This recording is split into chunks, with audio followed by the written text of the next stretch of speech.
Il est 13 heures. Bonjour à tous. Merci pour d'être présent pour ce nouveau webinaire, ce nouveau rendez-vous où j'ose espérer que vous allez pouvoir apprendre tout un tas de choses. On va d'ailleurs aborder un sujet qui est vraiment très très important, c'est le financement de son projet. Donc je sais qu'il doit y avoir encore quelques personnes qui sont un petit peu en retard et qui vont pouvoir se connecter par la suite, mais que de toute façon chacun et chacune se rassure. Ce webinaire est enregistré et sera ensuite disponible en replay sur les plateformes YouTube. Donc, je suis vraiment ravi de vous accueillir aujourd'hui. Le sujet du financement d'un projet de création d'entreprise est souvent un sujet assez nébuleux pour la plupart des entrepreneurs, de ceux qui souhaitent se lancer. Beaucoup de mythes, parfois beaucoup de fausses idées.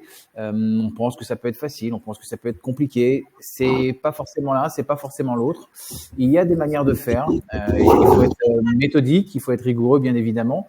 Et en tout cas, voilà, nous, on est là pour vous donner les grandes lignes, pour vous guider à travers ces méandres et vous faire partager, bien évidemment, les conseils de mes invités que je vais présenter d'ici quelques instants.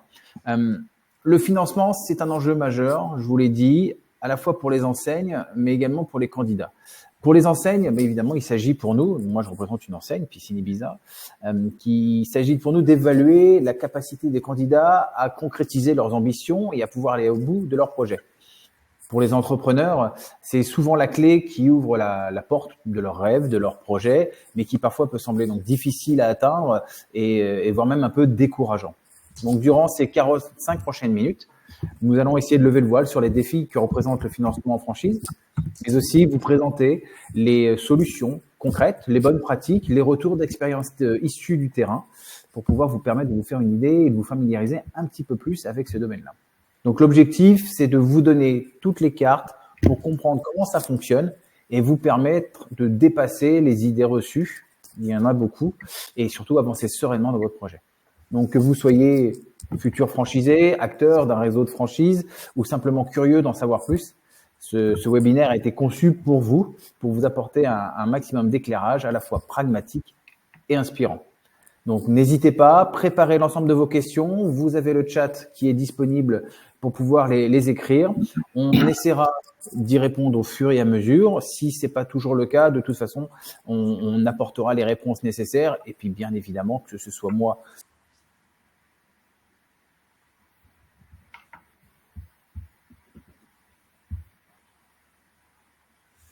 Il a disparu. Ah, Romain, je ne sais pas si nous on nous voit, mais Romain, tu es parti.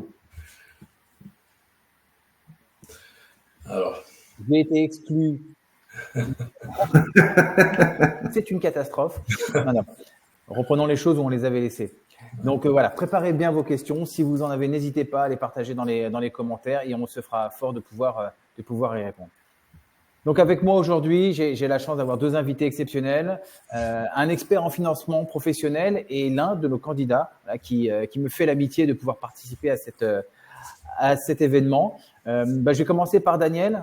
Tout le monde voudra bien excuser Daniel qui a un souci technique avec sa caméra de dernière minute, mais rassurez-vous, tout le reste fonctionne bien, donc il pourra nous entendre et partager ce qu'il a à dire. Daniel, je vous laisse vous présenter en quelques mots. Oui, bonjour, merci Romain. En effet, déjà je tiens à m'excuser, hein, un problème de caméra est insoluble pour le moment, donc si j'arrive pendant le webinaire, c'est volontiers que je l'activerai, mais là je ne peux pas. Donc bien oui, comme a dit Romain, moi je suis spécialiste de la recherche en financement professionnel. À ce titre, on accompagne donc les créateurs, hein, les repreneurs d'entreprises pour lever les fonds auprès des banques, auprès d'autres organismes aussi. On boucle les plans de financement pour que on arrive à financer l'ensemble des besoins au travers de toutes les sources de financement possibles et inimaginables. Voilà, sinon, pour moi-même, j'ai 53 ans, j'ai travaillé 15 ans dans la banque comme chargé d'affaires professionnel et entreprise. Et puis, depuis 2009, je suis indépendant sur le courtage en prêt professionnel. Voilà. Merci Daniel. Je pense que Romain est pas encore parti, donc je vais prendre la suite. Donc, je vais me présenter très rapidement. Donc, moi, Loïc Girard, j'ai 49 ans, pardon, je me vieillis. Je suis candidat à la franchise dans la région parisienne. Donc voilà, donc moi, effectivement, je suis plutôt de l'autre côté. Je travaille avec Daniel sur la partie financement où j'essaie justement de trouver des fonds de financement et voilà. Donc je ne sais pas si pour l'instant Romain veut absolument qu'on discute et qu'on nous explique ce qui se passe ou simplement qu'on se présente. Donc on va laisser, j'ai vu qu'il y avait Aurélie qui était arrivée. Je crois qu'il y a des petits problèmes techniques. Allez-y. Désolé, pareil, voilà. Non, il n'y a pas de problème. Il faut juste que ça soit clair. Non, il n'y a pas de problème, Romain. Donc, du coup, le but du jeu, c'est quoi? C'est de présenter un tout petit peu comment s'appelle le parcours justement d'un candidat qui est potentiellement un franchiseur. Oui, c'est ça. Donc, l'idée pour nous, c'est qu'on puisse en savoir un petit peu plus, Loïc, sur vous, sur votre statut de candidat, bien sûr, mais c'est surtout voilà sur ce qui a pu, dans le cadre du sujet qui nous amène, ce qui a pu être des surprises ou au contraire des convictions qui ont pu se vérifier dans votre recherche de financement. Alors, des surprises ou des convictions, déjà, forcément, on sait que dans un projet pareil, c'est pas forcément simple parce que déjà, moi, venant pas du tout du secteur de l'entrepreneuriat ou ce genre de choses, forcément, on découvre un peu de tout et le secteur financier en fait partie, effectivement. Donc, heureusement que nous sommes accompagnés de votre part à vous, Romain, ou de la part de vos collaborateurs comme Daniel ou ce genre de personnes, qui nous permettent de justement pour nous d'avoir des supports dans les secteurs qu'on maîtrise pas bien. Donc effectivement, en plus de ça, je pense qu'il faut absolument avoir un expert comptable à côté de nous et qui soit là pour justement avoir ce lien entre l'aspect financier de la banque, comme ce que présente plutôt Daniel, et l'aspect business qui est plutôt mon secteur. Donc je pense que l'expert comptable il est important aussi et il faut absolument pas l'oublier. Donc moi j'ai appris qu'il fallait absolument avoir ce genre de personnel. Maintenant, oui, les déconvenus, les questionnements, toute cette partie-là fait partie du quotidien. C'est quelques moments, enfin, parfois on a de la frustration aussi, il faut pas l'oublier, mais on se retrouve quand même en sécurité. Et moi, c'est ce que je relève surtout de la part d'une franchise comme Ibiza, c'est que malgré les questions qu'on peut avoir, les multiples questions, on arrive toujours à potentiellement avoir des réponses. Qu'elles soient entendables ou pas entendables, qu'elles soient forcément de notre côté ou pas, parce que on est d'accord, elles sont pas toujours faciles à entendre, mais elles ont le mérite d'être là. Donc, c'est un partage. Et moi, ce que je mets en avant sur justement mon parcours à moi aujourd'hui, c'est justement ce côté entente et ce côté justement de partage. Et je trouve que c'est plutôt assez intéressant et ça permet aussi de nous sécuriser en tant que futurs candidats. Voilà. Très bien. En tout cas, merci Loïc pour cette présentation, ce qui est assez édifiant, et je le dis aussi pour ceux qui nous regardent. On a là le profil type, voilà, d'un candidat à la franchise qui vient pas forcément de ce milieu-là et qui doit faire face à l'ensemble de ces nouveautés.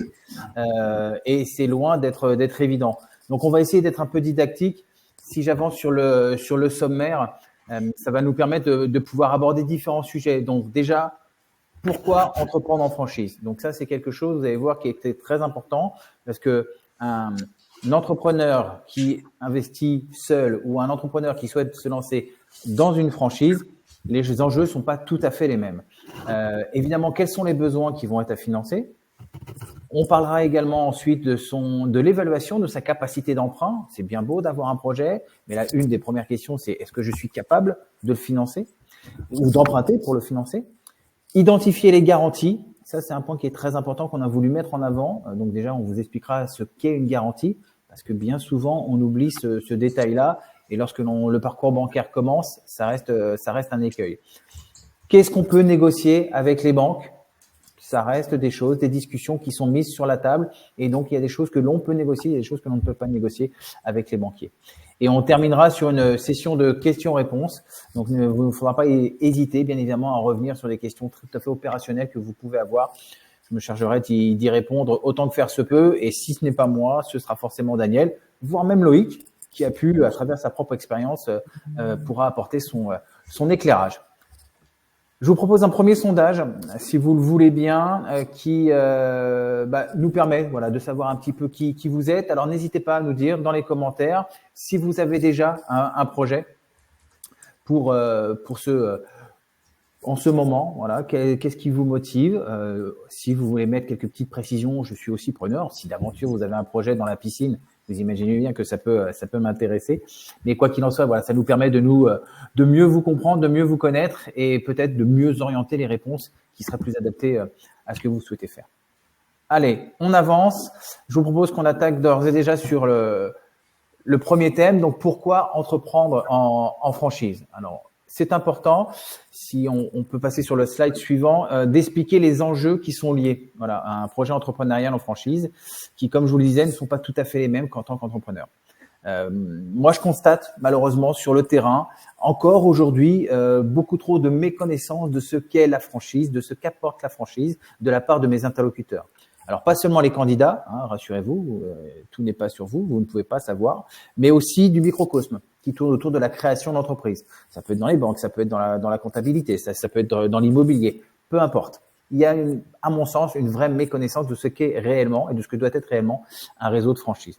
Donc, c'est pourquoi il est pour moi toujours bon de rappeler, dans le dossier de présentation que vous avez préparé pour le banquier, d'avoir une partie solide qui démontre que la franchise est un modèle qui est à la fois rassurant avec tout ce qu'il apporte. La franchise, qu'est-ce que c'est? C'est avant tout, c'est un marketing distinctif. Vous l'avez tous compris, vous avez tous vu toutes ces marques qu'il y a autour de nous et qu'il y a dans nos villes. C'est un signe distinctif qui va rallier une clientèle. Donc, quel que soit le point de vente, il aura les mêmes signes distinctifs, le même marketing distinctif. C'est aussi un savoir-faire. Un savoir-faire, je précise, éprouvé. Vous devez vérifier auprès de votre franchiseur, quel qu'il soit, que son savoir-faire est éprouvé. Qu'est-ce que ça veut dire? Ça veut dire qu'il a été en capacité lui-même de tester sur 1, 2, voire 3. Plus il en a fait, mieux c'est. L'itération de son concept. C'est-à-dire, c'est pas tout de dire qu'il sait vendre des choses d'une certaine manière. S'il l'a fait qu'une seule fois, ça ne compte pas. Il faut qu'il ait pu le faire 2 fois, 3 fois à des endroits différents. Et là, on peut se dire qu'il a déterminé un concept, qu'il a vraiment déterminé un savoir-faire qui conduise à la bonne exécution du projet qui va être le vôtre demain. L'assistance technique et commerciale permanente. En tant que franchiseur, on remet entre les mains, si je schématise, de nos franchisés une boîte à outils dans laquelle il va devoir piocher pour pouvoir exercer son activité sur un secteur qui lui aura été confié. Donc, bien évidemment, comme nous attendons de la part de nos partenaires qu'ils respectent à la fois le concept, mais également tous les éléments de marketing qui ont été mis en place par la franchise, on se doit de vous apporter assistance technique, commerciale en permanence. Il doit toujours y avoir quelqu'un pour vous accompagner. Ça se matérialise le plus simplement par, évidemment, le service d'animation d'un réseau de franchise, mais c'est aussi l'ensemble des personnes qui se trouvent au siège de la tête de réseau qui sont là à disposition pour pouvoir vous aider et répondre à l'ensemble de vos questions. Et enfin, c'est le partage des valeurs et la vie au sein du réseau. Être un franchisé, ce n'est pas seulement être un entrepreneur indépendant juridiquement. Ça va de soi. Mais c'est surtout le fait de rentrer dans une sorte de famille où on partage un certain nombre de valeurs, où nos différentes personnalités vont venir enrichir la vie du réseau.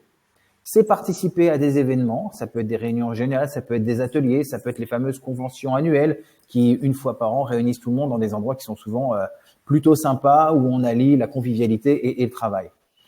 Donc en gros, ce que moi je veux dire en tant que tête de réseau, c'est vraiment ça. Attachez-vous à avoir un franchiseur qui puisse rassembler à minima ces 4 points qui sont les 4 points fondamentaux de la franchise.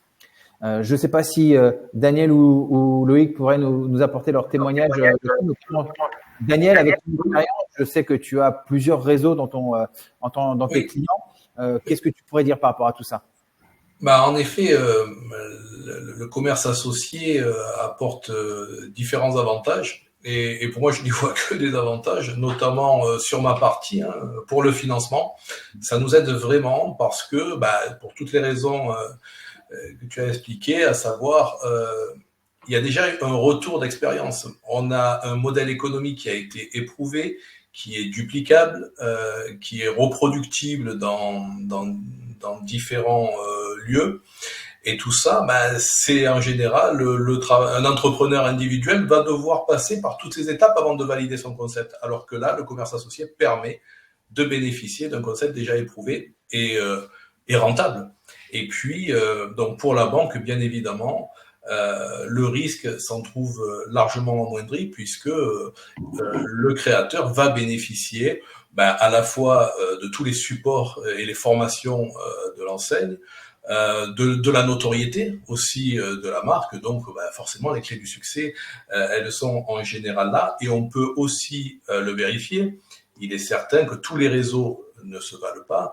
Nous, on travaille avec les réseaux à succès, c'est-à-dire où en effet une erreur de casting est toujours possible dans un réseau, mais il y a des réseaux en effet où le modèle a été lancé peut-être un peu trop vite. Il y a des réseaux jeunes qui où on ne retrouve pas justement cette reproduction ailleurs des mêmes causes, mêmes effets.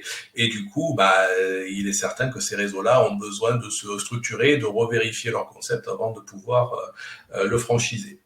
Donc voilà, pour ma partie, le financement s'en trouve largement facilité lorsqu'on est en commerce associé, c'est certain, par rapport à un entrepreneur individuel qui, lui, va devoir découvrir chacune des étapes dont parlait Loïc aussi, déjà du montage du dossier, le parcours en recherche de financement, et puis après la première année où il va devoir faire ses preuves. Et voilà, nous on calibre, voilà. Alors justement, je voulais juste rebondir là-dessus et donner la parole à Loïc. Loïc, est-ce que vous avez eu des retours particuliers quand vous êtes adressé aux banques pour la première fois et que vous avez parlé de votre projet en franchise? Est-ce qu'il y a eu des questions de leur part incongrues? Est-ce qu'il y a des choses qui vous ont étonné ou étonné? Non, c'est plutôt la lourdeur des banques et le côté un peu ceinture et bretelle des banques. Je pense qu'on a un peu tous, suivant l'âge qu'on a, eu affaire aux banques pour des projets personnels d'achat immobilier ou ce genre de choses qui sont déjà lourds. Mais là, pour le coup, on en est loin, quoi. On est vraiment au stade du dessus. Et on pose des questions. Alors, j'ai pas forcément les idées comme ça, mais c'est vraiment des questions auxquelles on s'attend pas forcément. Mais voilà. Donc, comme on disait tout à l'heure et comme j'ai dit de prime abord tout à l'heure, c'est-à-dire que le côté d'avoir un franchiseur qui nous accompagne et d'avoir quelqu'un comme Daniel, par exemple, qui est là aussi pour nous accompagner, c'est quelque chose pour nous qui sommes candidats à la franchise, un super soutien. Parce que comme je disais tout à l'heure, c'est ce côté-là où on arrive dans un monde qu'on ne maîtrise pas. Et il faut accepter le fait qu'on ne maîtrise pas tous les sujets. Et je pense que ça, c'est important de le dire. C'est-à-dire qu'on ne peut pas tout maîtriser. Enfin, par contre, il faut essayer de s'entourer au maximum de personnes qui maîtrisent justement ces sujets que nous ne maîtrisons pas. Et donc, l'aspect financier, aujourd'hui, moi, c'est pas du tout mon cheval de bataille. C'est pas du tout mon secteur d'activité comment ça s'appelle, d'appétence de départ. Et aujourd'hui, c'est vrai que le fait de se retrouver avec des gens comme Daniel ou vous, par exemple, Romain, qui aidait aussi d'une autre manière, je pense que c'est vachement important. Et c'est l'intérêt, pour moi, c'est tout l'intérêt justement de cet accompagnement de la franchise. Effectivement, si on part tout seul, c'est beaucoup plus compliqué. Les banques, je pense qu'elles ont beaucoup plus peur aussi parce que effectivement, elles connaissent pas forcément le business qui va autour, ou on sait pas forcément bien l'expliquer. Donc là, le fait d'arriver en tant que représentant d'une franchise, on a ce côté justement sécuritaire parce que l'expérience de la répétabilité dont vous aviez parlé tout à l'heure, Romain, où je pense que ça sécurise les banques et nous aussi, parce que les banques c'est une chose, mais le but du jeu c'est quand même nous. Et oui, ça nous sécurise aussi de savoir que ça a déjà été fait, qu'il y a des gens qui peuvent croire dans le produit sans aucun problème et que ça fonctionne, quoi.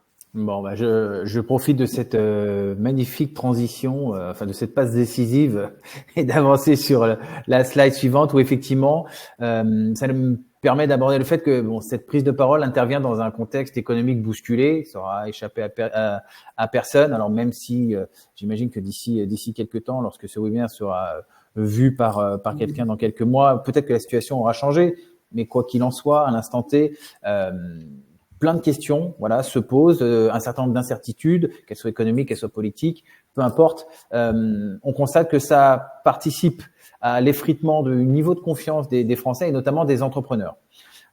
Donc, il convient bien évidemment de prendre la situation telle qu'elle est, et de mesurer les différentes options qui s'offrent à nous si on veut continuer d'aller de l'avant. D'accord? Donc, je voulais qu'on s'attarde 2 petites secondes sur les statistiques, excusez-moi, qui sont spécifiques aux franchises et ces données qui montrent que, comme vous pouvez le voir sur le graphique qui est ici, malgré le contexte économique qui peut s'avérer être difficile,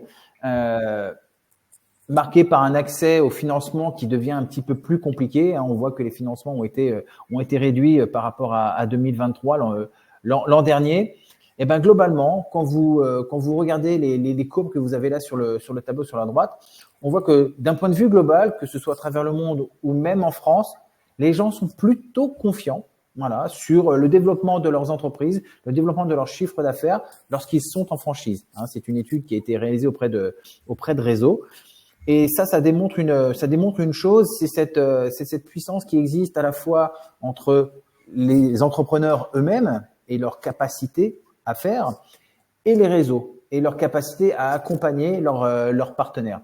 Donc, je trouve que c'est vraiment quelque chose qui est très intéressant et qui montre que même si les entreprises de petite taille ou les entreprises de taille intermédiaire peuvent être avoir beaucoup plus difficilement accès au crédit, malgré tout, comme va pouvoir vous le démontrer par la suite Daniel, si le projet est bien ficelé et qu'on sait simplement répondre aux critères que les banques attendent et remplir toutes les cases, généralement, les choses peuvent se faire assez simplement. Si on avance, je voulais juste faire un deuxième petit sondage.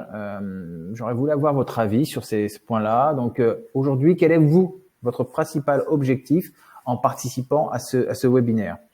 Vous avez différentes questions. Je vais vous laisser le temps de pouvoir y répondre. Est-ce que c'est apprendre des nouvelles compétences? Est-ce que c'est découvrir des stratégies concrètes? Est-ce que c'est simplement échanger avec d'autres participants? Ou est-ce que c'est autre? N'hésitez pas évidemment à y répondre. Encore une fois, ces petits sondages qui vont émailler cet événement nous permettent d'en savoir un petit peu plus sur vous. C'est important pour nous pour pouvoir avancer et toujours construire des prises de parole les plus objectives possibles et surtout, bien évidemment, pouvoir vous répondre en ne mettant pas à côté nos réponses. Je vous laisse encore quelques petites secondes pour pouvoir y répondre. Et on va passer au slide suivant. Daniel, ça va être votre tour. Je vous laisse nous expliquer les principales étapes qui sont propres au financement d'un projet et notamment parce que c'est aussi grâce à vous que j'ai mis ce petit focus, ces points qui sont aujourd'hui, selon vous, les plus négligés et qu'il faut justement surtout pas négliger. Exactement. C'est vrai que trop souvent, moi, je m'aperçois qu'on est les porteurs de projets. La première démarche, c'est de dire je commence à avoir l'idée, je vais rencontrer mon banquier et je vais lui en parler. En fait,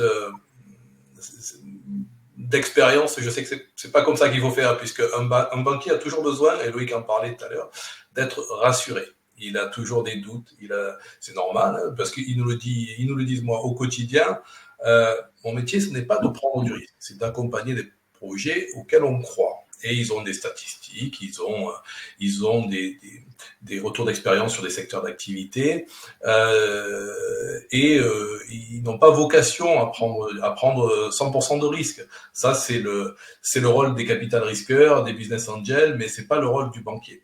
Donc ça, si je peux me permettre, Daniel, c'est un premier mythe qui tombe. Parce que dans les conversations, on a souvent entendu ça. Les banques ne jouent pas leur rôle, ne financent pas l'économie, etc. Donc, finalement, ne prennent pas de risques. Ouais. Et vous venez bien de confirmer que non, c'est une fausse idée. Ce n'est pas leur rôle. Ouais. Leur rôle n'est pas de prendre de risques. Non, le risque, c'est aux porteurs de projet de le jauger et de le faire et de démontrer à la banque qu'au final, il y a quasiment pas de risque. Voilà. Et pour ça, on doit arriver devant notre interlocuteur bancaire avec déjà les réponses à toutes les objections. C'est pour ça que le travail en amont est hyper important. Ça commence, alors, il faut déjà présenter son projet, mais nous, on va plutôt parler du plan de financement. Le plan de financement est quelque chose qui intéresse vraiment le banquier. le banquier va poser la question, qu'est-ce que vous me demandez de financer? On en parlera ça juste après, si vous voulez bien. Voilà, c'est juste pour éviter qu'il y ait redondance pour les. Exactement. Mais c'est pour dire qu'il faut bien évaluer son coût de projet. C'est la première démarche.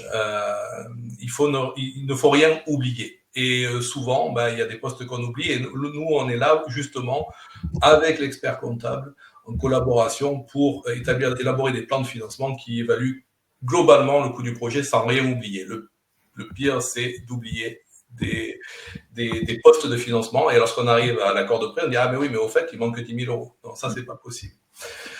Ensuite, il faut bien estimer sa capacité d'emprunt.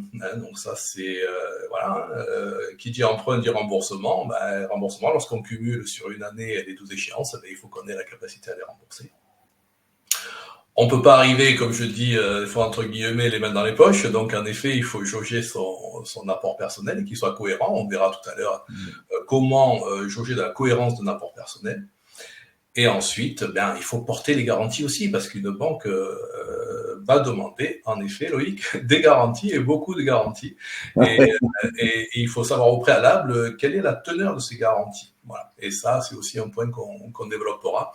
Et ces points-là, ils sont primordiaux pour faire adhérer le banquier à notre projet. Voilà. Bon, alors effectivement, on va attaquer d'ores et déjà donc sur les besoins à financer. Donc vous allez le voir, il y a certains éléments qui sont des éléments communs sur les différents réseaux. Certains ont leur spécificité. Donc voilà, j'attire juste votre attention là-dessus, sur le fait que il est très important que, en tant que porteur de projet, candidat à la franchise, vous puissiez bien interroger correctement votre franchisé pour avoir l'exhaustivité de ce que vous allez devoir financer. Si on passe sur le slide suivant, voilà, ça nous permet aussi de mettre en lumière cette fameuse règle, voilà, qu'on connaît tous, ou si ceux qui ne la connaissaient pas vont pouvoir la découvrir, le fameux 70-30. Daniel va pouvoir nous expliquer voilà ce que ça signifie, et surtout pour en prendre bonne conscience. Ouais, on a détaillé justement ce fameux 70-30, ça sort pas du chapeau, hein, c'est vraiment lié au poste d'une création d'entreprise ou d'un financement. On a différents postes à financer. Et dans ces postes à financer, il y a une partie pour laquelle la banque n'a pas vocation à financer. Parce que la banque, sur un financement bancaire, va mettre en place un crédit, ce qu'on appelle moyen terme. En général, sur la création d'entreprise, c'est 7 ans. Et elle ne va pas pouvoir financer une trésorerie de départ sur 7 ans.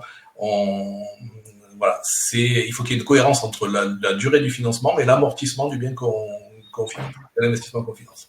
Et ces 30%, en général, servent à financer par le porteur de projet tout ce qui n'est pas ou amortissable ou corporel. On appelle ça l'incorporel. Donc, pour parler de ce qui n'est pas finançable par la banque, on a une formation initiale, par exemple, la pub d'ouverture. Là, on parle de projets accompagnés en réseau associé, en commerce associé avec des franchises. Le BFR, bien évidemment, j'entends par BFR la trésorerie initiale qui doit couvrir la montée en charge du chiffre d'affaires de l'entreprise et couvrir les charges principales, loyer, des salaires, et puis tout ce qui est charges fixes. Voilà. Pendant au moins le cycle de rentrée des encaissements des premiers chiffres d'affaires, c'est un minimum de 3 mois pour moi, mais on peut aller jusqu'à 6 mois, voire plus en fonction des modèles économiques. Tout ce qui est honoraire, bien évidemment, expert comptable, les prévisionnels, tout ça, ça coûte, l'avocat, les rédactions d'actes, ça, il faut que ça soit apporté par le candidat. Tout ce qui est caution de loyer pour les baux, évidemment, ça, c'est pas finançable par la banque. Donc, ça démontre bien qu'il faut vraiment avoir cette démarche proactive pour aller chercher l'information. Alors évidemment, il faut pas hésiter en tant que porteur de projet à interroger déjà son franchiseur. Il peut vous donner un certain nombre d'éléments par habitude, mais la vraie responsabilité du porteur de projet en tant que futur chef d'entreprise, c'est véritablement de se démener pour aller chercher l'information et d'avoir l'exhaustivité des réponses aux questions auxquelles les banques ne manqueront pas de l'interroger. Voilà. Et ce que je disais en préambule, je me présentais, c'est qu'on va chercher des financements bancaires, mais pas que. Et là, justement, ces 30%, idéalement, ils sont constitués par l'apport personnel du créateur.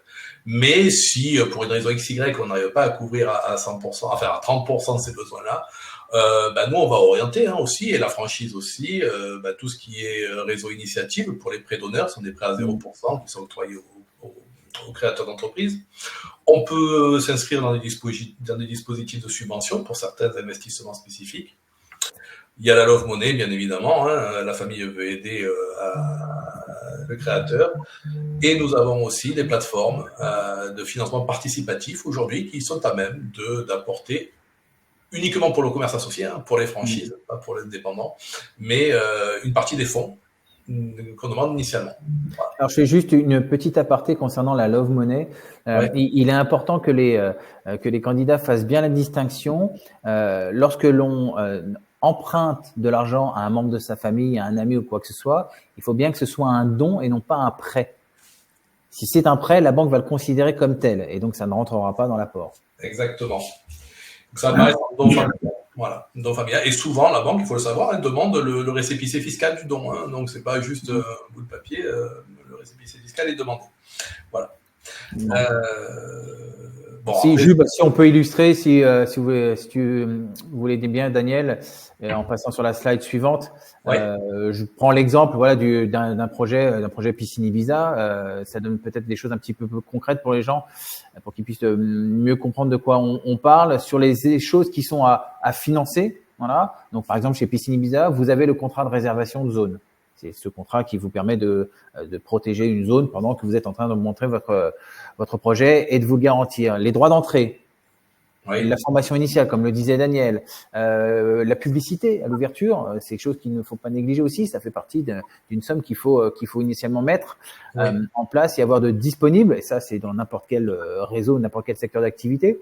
Chez Piscine Ibiza, vous avez aussi l'accompagnement sur les 15 premiers jours. On a aussi, nous, une garantie sérénité qui est spécifique à Piscine Ibiza.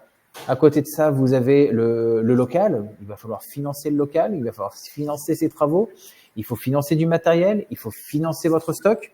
Alors, certaines activités ne nécessitent pas de stock physique, bien évidemment, donc c'est des sommes qui sont en moins, mais globalement, voilà, ce sont des lignes qui apparaissent très régulièrement.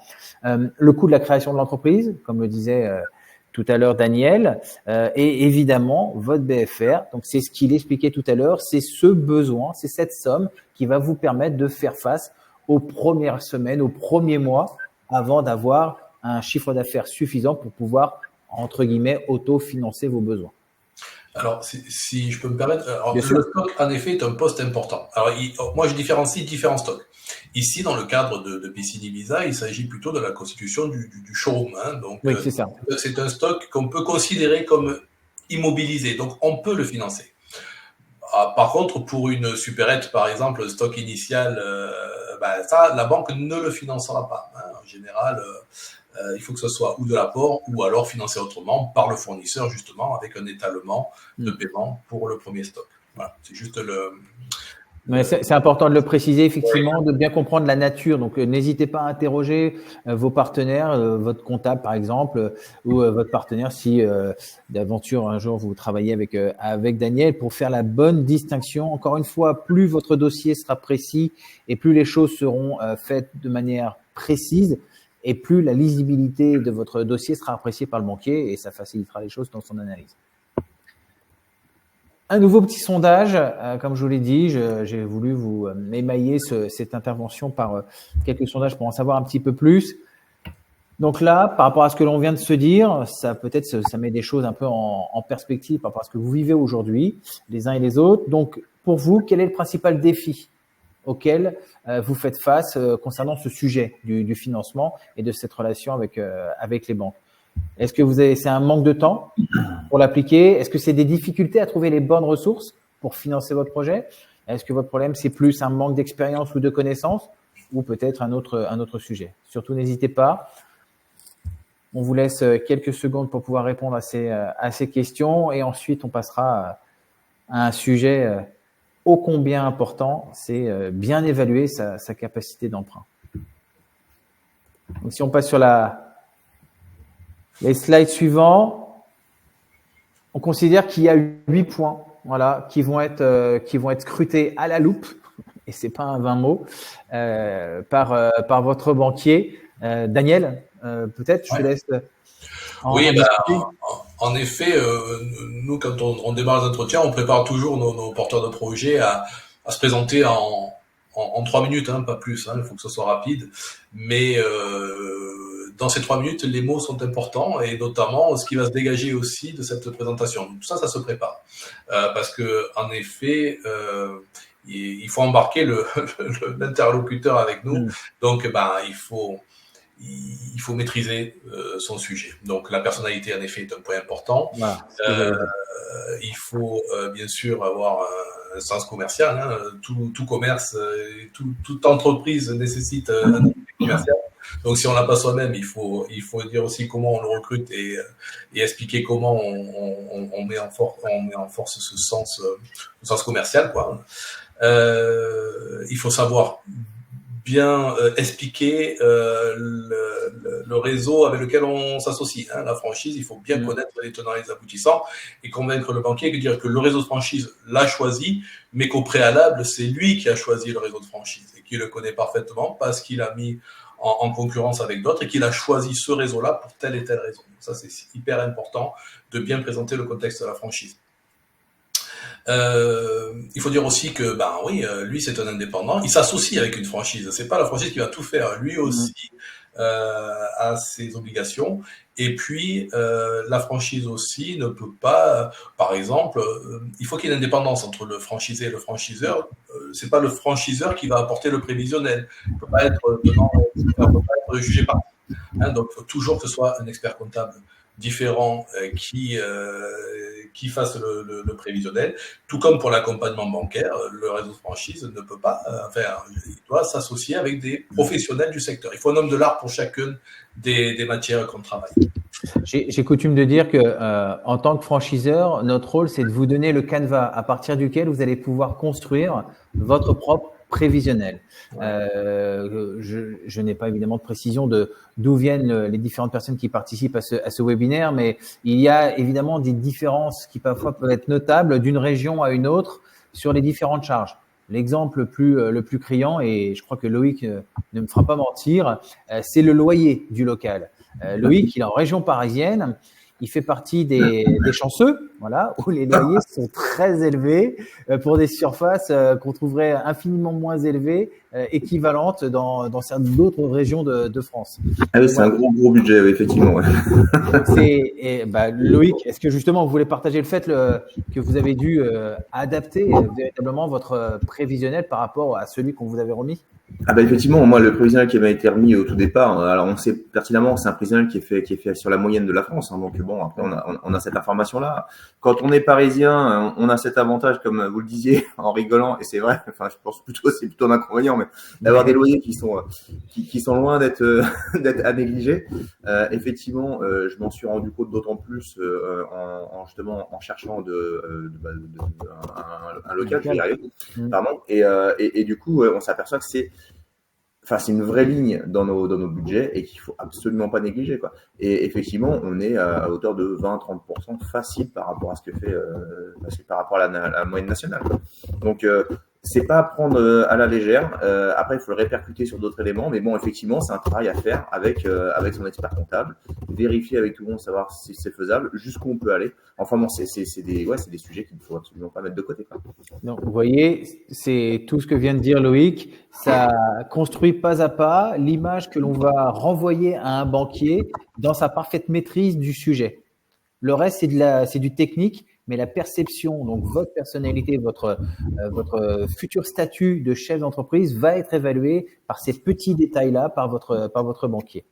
Mais en tout cas, merci Loïc. Je propose qu'on avance sur le prochain slide pour qu'on puisse, Daniel, discuter donc évidemment de qui finance quoi. Voilà, qu'on sache bien répartir les rôles. Quel est le niveau d'intervention des banques? Et in fine, et c'est là où ça représente tout votre quotidien, c'est comment équilibrer son financement. En gros, c'est ce qu'on a vu tout à l'heure, hein, qui finance quoi? La banque va financer tout ce qui est, en général, il faut s'arrêter, tout ce qui est corporel et amortissable. Voilà, et qui ne doit pas représenter, qui représente au maximum 70% de la majorité de nos plans de financement.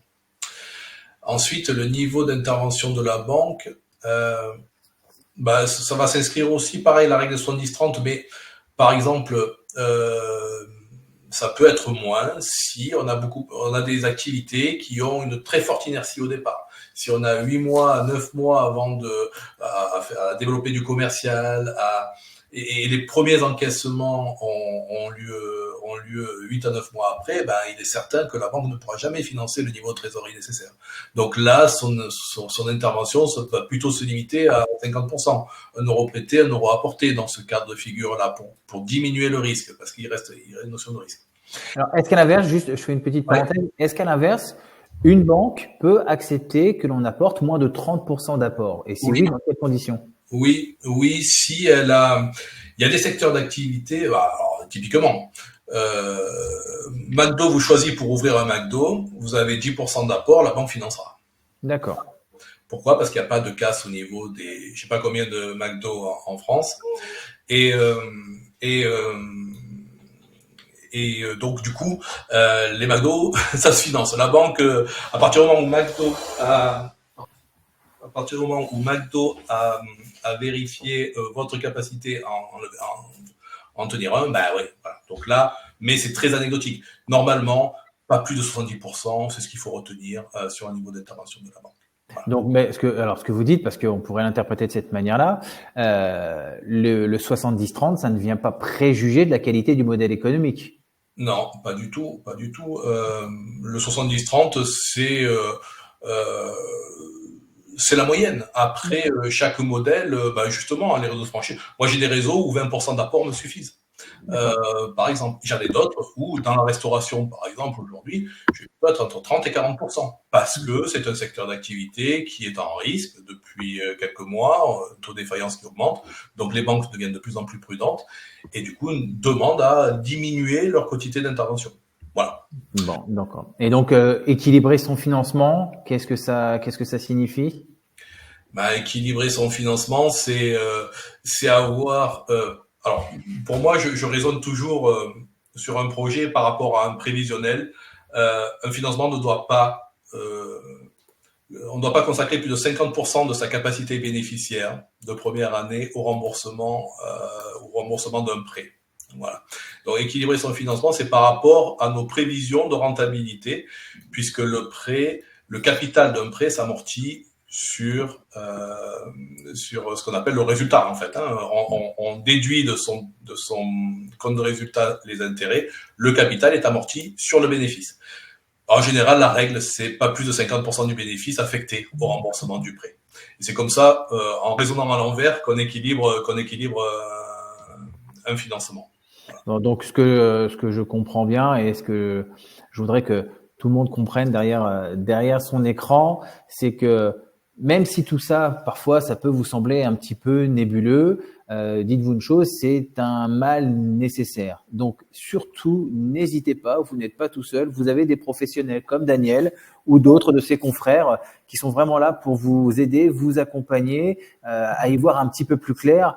Et croyez, par exemple, le retour d'expérience de Loïc, dont c'était absolument pas le métier et qu'il a dû tout apprendre, mais il a fait preuve de bonne volonté et su mettre quelques croix dans des cases, histoire d'avancer. On a surtout la chance d'être, comme je disais tout à l'heure, d'être bien entouré, et ça c'est important, et d'avoir des gens qui se mettent aussi au niveau à mon niveau, c'est-à-dire d'être novice et de pas forcément comprendre le dialecte qui est employé parfois. Ouais, j'ai bien dit dialecte, c'est presque une langue à part en fait. On peut dire ça. Donc voilà, c'est vraiment juste une question de sérieux, d'accompagnement, de savoir de ce que l'on peut faire et ce que l'on peut pas faire. Donc voilà, c'est juste une petite aparté pour dire que n'hésitez pas, vous n'êtes pas seul. Et si vous avez choisi de travailler en franchise, d'entreprendre en franchise, c'est exactement l'état d'esprit qu'il faut continuer de faire valoir. Si on passe sur la page suivante, un nouveau petit sondage, s'il vous plaît. La question que je vous pose, quelle solution vous semble la plus efficace pour surmonter donc ce défi face au financement? Donc, d'après vous, est-ce que c'est une formation supplémentaire sur le financement? Pourquoi pas? Est-ce que c'est un accompagnement personnalisé avec quelqu'un qui vous serait dédié, qui vous accompagnerait pas à pas? Est-ce que c'est le fait d'avoir accès à des outils, des ressources adaptées? ou est-ce que c'est le simple fait de pouvoir faire un échange avec une communauté d'entraide, comme il en existe partout dans les différents secteurs? Donc, n'hésitez pas à répondre. Je vous laisse quelques petites secondes, comme d'habitude.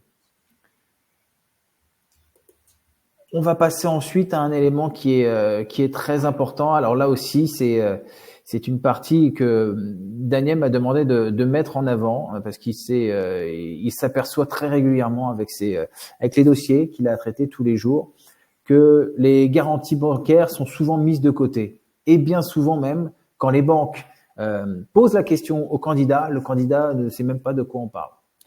Donc là, Daniel, feu. Ouais, alors je commence avec pas de garantie, pas de crédit. Voilà. Donc ça, c'est la règle. Et pourtant, voilà, c'est simple. Ces garanties, on n'y pense pas au départ. Ces garanties, il faut savoir qu'elles vont impacter plusieurs points. Déjà, financièrement, elles ont un coût, contrairement, pour les projets immobiliers, elles en ont un aussi, mais il est moindre. Donc, elles ont un coût important. Et souvent, on le néglige dans les plans de financement. Moi, j'insiste toujours pour qu'on notifie bien le coût de la garantie. Un coût de garantie, ça peut atteindre 5 à 6% du montant du financement, dans certains cas. Donc, c'est quand même non négligeable. Il y a différents types de garanties. Il y a, je les détaille, hein, on va les détailler. Il y a 4 grands groupes, on va dire. Le premier, lorsqu'on crée un fonds de commerce, c'est le nantissement du fonds de commerce. Ça veut dire quoi? Ça veut dire que ça, c'est une garantie classique qui n'a pas un coût énorme, hein, c'est juste un enregistrement auprès du greffe. Mais en cas de défaillance, la première des garanties que va activer la banque, c'est de récupérer votre fonds pour le mettre ensuite à la vente, aux enchères ou pour vendre des actifs. Voilà. Donc ça s'appelle le nantissement de fonds de commerce. Si on achète des parts, si on fait une LBO, si on achète une société en croissance externe et si on achète ses titres, ça sera un nantissement de titres ou de parts, en fonction du type de société. Ça, c'est classique. La deuxième garantie que va demander la banque, c'est un cautionnement. Le cautionnement, c'est des sociétés de caution mutuelle. Alors j'en cite, la plus connue étant BPI, la Banque publique d'investissement, qui va se porter caution pour vous pour une part, alors pas toute, mais partie du crédit. Ça peut aller de 40 à 60% aujourd'hui. C'est une caution simple. Ça veut dire qu'en cas de défaillance, la banque va activer ses garanties, le nantissement, et ensuite on parlera de la caution personnelle. Et in fine, en fonction de ce qu'elle aura pu récupérer, sur la perte finale, BPI l'indemnisera à hauteur de 40, 50 ou 60% en fonction de la quotité demandée initialement. C'est celle-ci qui est payante. Hein, c'est cette garantie-là qui se paye flat, qui se paye au départ, dès que le prêt est mis en place, avant le premier déblocage. Donc, dans les organismes, il y a BPI, il peut y avoir CIAJ aussi, il y a France Active, qui est un fonds, un fonds qui va garantir, alors, c'est limité, c'est jusqu'à 50 000 €. Et il peut y avoir des fonds de garantie spécifiques, en fonction des régions, en effet, qui peuvent se porter caution si elles veulent aider un secteur d'activité, elles peuvent proposer, en effet, des fonds de garantie spéciaux. Voilà, donc ça, ce qu'on appelle nous la contre-garantie, ce sont des sociétés de caution mutuelle, c'est un élément incontournable, puisque la banque considère que sur une création d'entreprise, elle n'a pas ou peu d'actifs, pas de recul, un fonds de commerce, ça se valorise en fonction d'une clientèle. On ne sait pas si le prêt n'est pas remboursé, c'est qu'il n'y a pas de clientèle, donc elle estime que ce n'est pas une garantie suffisante, et elle va donc demander systématiquement à la compléter avec un cautionnement type BPI ou CIAJ. Et ensuite, elle va aussi demander une implication du dirigeant, parce que le système de la société à responsabilité limitée, ça ne plaît pas trop à la banque, puisque ça limite la responsabilité financière du porteur de projet à son capital social, qui est souvent notoirement insuffisant. Donc, elle va casser ce système de la responsabilité limitée en demandant aux dirigeants de se porter caution personnelle, solidaire et indivisible. Alors, donc, Daniel, juste, je rebondis sur cet aspect-là qui est très important pour que tout le monde puisse bien le comprendre. Est-ce que ça signifie qu'aujourd'hui, un entrepreneur qui souhaite se lancer en protégeant ses biens personnels ne peut pas le faire parce que la banque n'acceptera pas cette limitation des risques? Il pourra protéger la résidence principale, essentiellement. Ça, c'est quelque chose, on peut rendre l'insaisissabilité de la résidence principale. C'est quelque chose qui peut être mis en avant, mais tout le reste du patrimoine bien propre est engagé par la caution personnelle et solidaire. Voilà. D'accord. Donc, sans cette caution personnelle solidaire, on va lui donner son nom, pas de crédit. Non, à moins. Alors, moi, je parle d'un projet création. Un entrepreneur qui a déjà 10 magasins. Évidemment.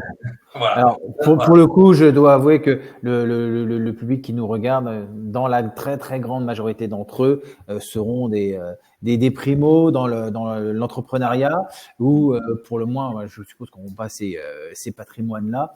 Mais voilà, je voulais juste avoir cet éclairage-là, faire ce focus, parce qu'effectivement, il faut que on avance. Le temps passe vite. Voilà. Mais je voulais faire ce focus sur les garanties, parce qu'effectivement, c'est assez simple et tout le monde doit le comprendre. Pas de garantie, pas de crédit. Exactement. Alors, que peut-on négocier avec les banques? Donc, si on passe sur la slide suivante, évidemment, voilà, Daniel peut s'apercevoir au quotidien qu'il y a malgré tout des choses, sur lesquelles on peut discuter. Il y a des marges de discussion, de négociation, et tous ces éléments-là rentrent évidemment dans le financement de votre projet. On parlait des garanties, si tu le permets, mais en effet, nous, on va s'octroyer à limiter le niveau des garanties demandées par les banques, notamment la caution personnelle. Et ça fait partie de ce qu'on peut négocier. Ça n'a pas forcément de coût, mais au final, oui, ça représente des sommes importantes. Voilà. Donc, il y a le taux du crédit, évidemment. Tout à chacun le sait. Les différentes commissions. Ça, on n'y pense pas toujours, mais voilà, les commissions sur les CB, les différents services bancaires, toutes ces petites choses-là qui sont des petites lignes. Ce sont des flux récurrents et c'est ce qui coûte généralement plus cher. Des fois, donc quand on fait des comparatifs, on a une banque qui propose un taux de crédit canon, mais quand on aligne le reste des coûts, au final, on est plus cher qu'une banque qui aura un taux facial un peu plus élevé. Parce que les commissions CB, c'est hyper important. Les frais de tenue de compte, les commissions de mouvement, tout ça, c'est important. L'assurance aussi. Et puis ce qu'ils demandent en contrepartie, il y en a qui sont très gourmands et qui demandent aussi, mais nous, moi je te finance et tu ramènes tous tes comptes privés. Bon, il n'y a pas forcément intérêt à faire ça. Donc tout ça, ça se négocie. Voilà. Donc évidemment, après, il y a dans les parties privées, c'est à vous aussi de mesurer ce qui peut rentrer en ligne de compte ou pas. Ça, c'est la protection de notre patrimoine privé, toujours très important. Exactement. On en arrive bientôt à la fin sur cette dernière slide. Je voulais juste essayer de schématiser, voilà, finalement le parcours qui se dresse devant vous lorsque l'on veut financer son projet, son parcours bancaire. Donc c'est un parcours qui peut être sinueux, mais il faut le considérer véritablement comme un parcours qui se fait étape par étape. C'est un chemin, d'accord. La destination étant d'obtenir in fine la signature du financement et in fine la signature de votre projet réalisé. Mais tout ça, ça signifie, comme vous avez pu le découvrir durant ces 50 dernières minutes, on est un petit peu débordé, qu'il y avait vraiment beaucoup de choses à mettre en avant et qu'il fallait vraiment prendre le temps de regarder ces détails-là de manière très précise, ne pas hésiter à se faire accompagner pour être certain de ne rien louper, d'avoir le dossier le plus efficace possible. Si on peut juste avancer sur les slides suivantes, ça permet de matérialiser les choses qui vont être mises en avant. L'apport personnel, donc je vous l'ai dit, le prêt bancaire, vos différentes options de financement. Vous avez différentes options, n'hésitez pas à taper à toutes les portes ou, si vous le souhaitez, faire appel à des professionnels de la recherche de solutions de financement comme Daniel. Mesurez correctement la rentabilité et le risque qui va être le vôtre. Ce n'est pas grave, c'est important. Tout ça, j'appelle ça perdre du temps pour en gagner. Ne pas oublier le rôle du franchiseur. Vous vous inscrivez dans un projet en franchise. En tant que franchiseur, on est vraiment à vos côtés, step by step. Il faut vraiment ne pas hésiter à solliciter son franchiseur. Il a la force de son expérience, il a la force du retour d'expérience de ses franchisés qui ont eu ce parcours en amont et qui vont pouvoir être de bons conseils. La notion de fiscalité, de vos différentes obligations légales, ça aussi, c'est des choses qu'il faut absolument pas mettre de côté. Et puis, je terminerai avec votre profil, le profil du candidat. Votre projet peut être parfaitement ficelé. Vous pouvez aller sur un secteur d'activité tout à fait porteur. Mais ce qui fera la vraie différence, c'est le porteur de projet que vous êtes, c'est la manière dont vous allez défendre votre projet. La banque va, comme je vous l'ai vu tout à l'heure, dans les 8 points qui vont être scrutés, c'est la manière dont vous allez défendre et démontrer votre parfaite maîtrise du sujet. Je terminerai juste en vous remerciant sur différentes questions-réponses, parce que malgré tout, je peux pas vous laisser comme ça, même si je sais qu'on a débordé un petit peu, mais c'est pas très grave. Le sujet est passionnant et je tiens à ce qu'on aille au bout de cette démarche. Donc, on va regarder un petit peu là si on a quelques questions qui ont été posées.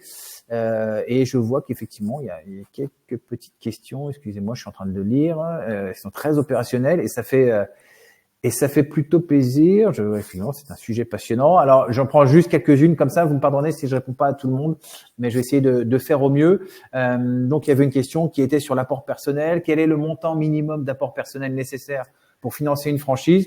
Alors, bien évidemment, tout ça, ça dépend de l'investissement global. Ça dépend du secteur d'activité dans lequel vous êtes.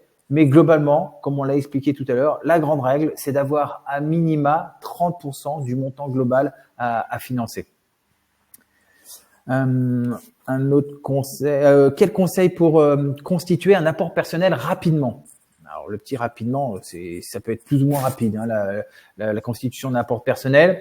Donc outre vos économies, donc l'argent que vous avez de côté et qui est disponible, le don d'un proche, comme je l'ai dit tout à l'heure, ça peut être la vente d'actifs immobiliers ou d'actifs financiers. Ça peut être aussi le concours d'un associé qui font que les choses vont pouvoir se mettre dans le bon sens. Quoi qu'il en soit, l'apport personnel n'est pas une fin en soi à l'instant T. Si vous avez besoin de plus de temps pour le constituer, parce que votre projet nécessite de perdre ce temps-là, faites-le. Ne dites-vous pas, j'ai pas l'argent à l'instant T, donc j'y arriverai jamais. Juste, prenez le temps de faire correctement. J'avais une autre petite question que je trouve très intéressante aussi. Quel document dois-je fournir pour obtenir un prêt bancaire? Alors ça, oui, c'est assez précis. Merci. Il y a plusieurs choses. Le DIP, on est dans le cadre d'une franchise. Donc le DIP, pour ceux qui n'y sont pas encore arrivés, le DIP, c'est le document d'information précontractuelle. Donc c'est le document qui va vous permettre de présenter de manière exhaustive le franchiseur avec lequel vous souhaitez travailler.